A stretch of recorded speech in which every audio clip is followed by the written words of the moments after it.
Olá, pessoal! Hoje nós vamos continuar falando sobre os nomes importantes da geografia, né? Então, na aula de hoje, nós vamos falar também sobre alguns nomes que fazem parte da nossa geografia e, apesar de se considerar como o pai, né, da geopolítica, o alemão Hatzel jamais utilizou essa expressão que foi elaborada por um de seus discípulos, um pensador sueco. Pode-se dizer, então, no entanto, que as suas ideias elas foram constitutivas de uma verdadeira geografia do poder.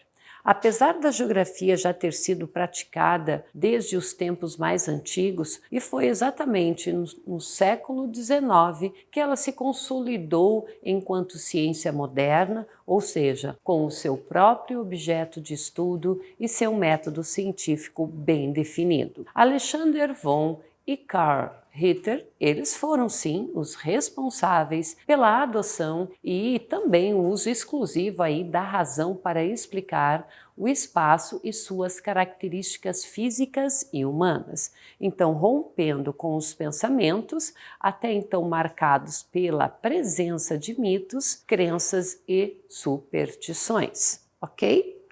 Pessoal, apesar de ambos integrarem aí os seus trabalhos, elementos humanos e elementos naturais, há uma distinção que ora se direcionava para o que se convencionou a chamar de geografia física, ora para o que chamamos de geografia humana.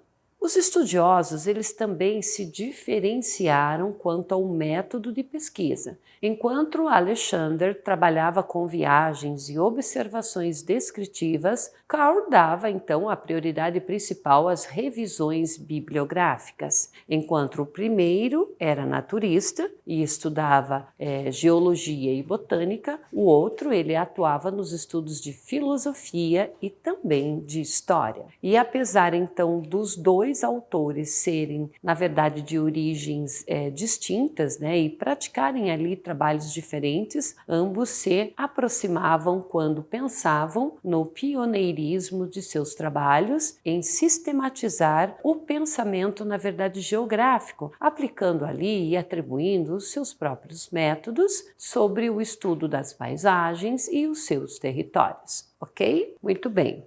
Alexander von.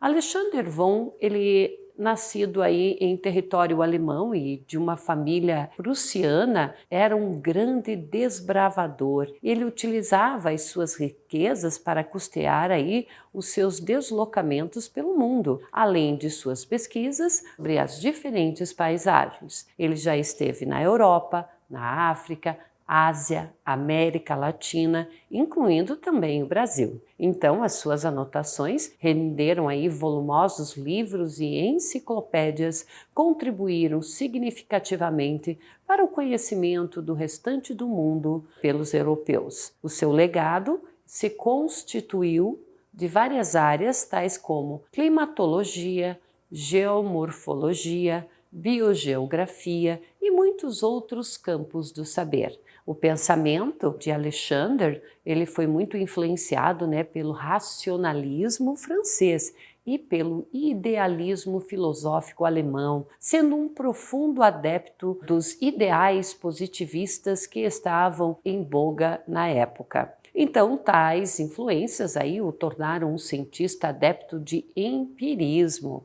Por sua formação e suas experiências, ele associava o ser humano e a vida em uma sociedade, as características físicas, as biológicas e naturais para explicar a dinâmica e as relações espaço-temporal. Então vejam só, Carl Ritter, ao contrário de Alexander, ele não realizou grandes viagens exploradoras, ele foi um grande leitor dos conhecimentos científicos de sua época. Ele procurou manter a sua perspectiva que integrasse as sociedades e os meios naturais. Entretanto, ele preocupou-se em descrever de forma bem mais detalhada o meio social humano. Então, buscou, claro, alcançar a totalidade do conhecimento sobre a Terra a partir das somas das partes. Carl, ele encontrou muitas dificuldades em aplicar essa concepção sobre as manifestações e sobre os comportamentos sociais do homem, pois as atividades humanas não obedecem a um padrão determinado,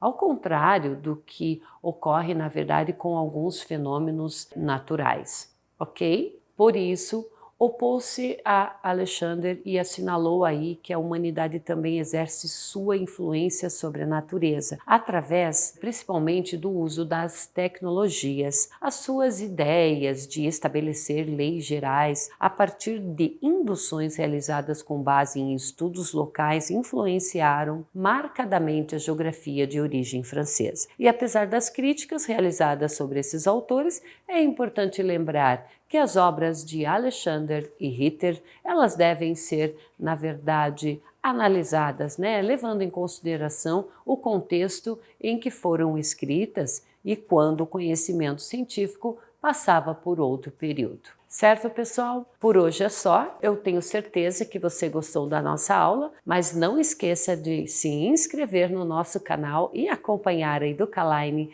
nas redes sociais. Até mais, pessoal!